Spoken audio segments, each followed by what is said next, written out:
Hi guys, how are you all doing? Let's talk about mother-in-laws, daughter-in-law saga. Let's talk about this wahala between in-laws and the wives. Okay, so a lot of us feels that we the us are the wives. Okay, so a lot of us feels that our mother-in-law treats us bad. A lot of us feel that my mother-in-law don't like me. She's bad.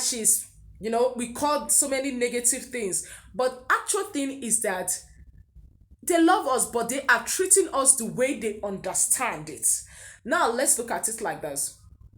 You say you want to stay in a family house, knowing fully well that you have a bad character. Even your husband knows that you have this bad character, but he's managing you. But you said, no, I want to be a good wife and stay in the house, in your in-laws house. Now your mother-in-law picks up one or two characters that she sees that is abnormal and start talking about it, and you feel that this woman doesn't like me. Let's say for instance, you are the kind of person that don't allow anybody to touch your pot. Once you cook, you dish out, nobody touches the pot. But your mother-in-law will say, now my house, how will you be saying that? Wahala.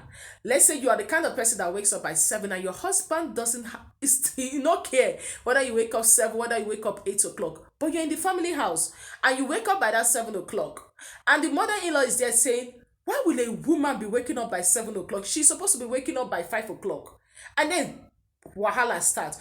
Or you use, instead of you to use, you are using washing machine to wash your husband's clothes.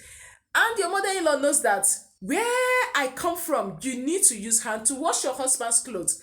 And then it becomes a wahala. Those little things, but you know yourself. Or you're the kind of person that's hot-tempered. Nobody, if you just carry slippers now, enter my room, and your mother-in-law use slippers, enter the room. Those kind of wahala, but you insist that you want to be a good wife and stay there, and your mother picks up this kind of thing and reports you to the son and say, I think your wife spends a lot of money. The man go first support them. The man go first side the mother-in-law. Maybe after some time he will not start siding you, but he go first choose the blood because it's now blood.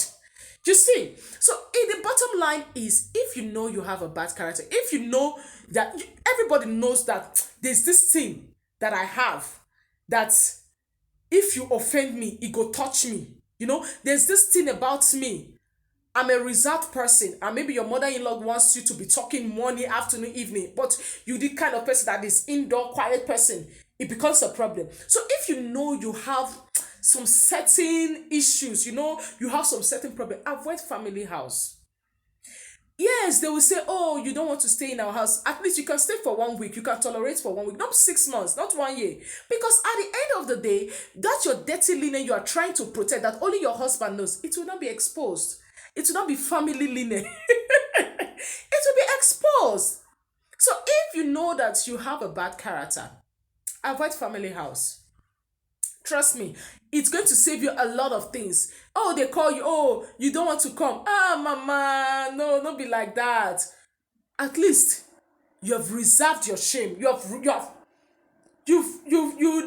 At least that's your dirty linen, that's your dirty character. It's not there, because a lot of us that are saying that our mother-in-laws are wicked, we are actually the problem, because we have bad characters. This woman is just seeing, this woman is just like, oh, this is the way I'm being brought up, and she wants you to behave like that, but you're not behaving like that, because that is not the way you are being brought up. Your husband can sometimes say, okay, it's fine, you can wake up 7, you can go do your eyelashes, you can go take care of yourself, but your mother-in-law does not understand that. And those are the little issues that can cause in the home. So instead of you to expose yourself, avoid. Except if you're a good person, or except if your mother-in-law is the new generational mother-in-law who will always say, oh girl, go girl, she's the one that paints nails and all of that.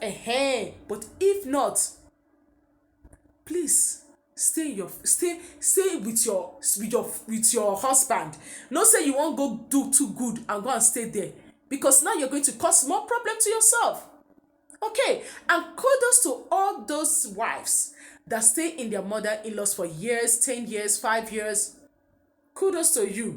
You guys are the stronger ones. You guys are the stronger ones. So kudos to you. So it's not like I'm discriminating, or I'm saying this.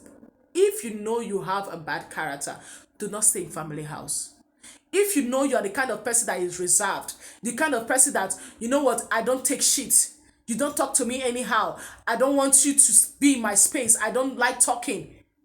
Do not, to avoid issues. I hope I make myself clear. Also, I would like to hear your own comments in the comment section.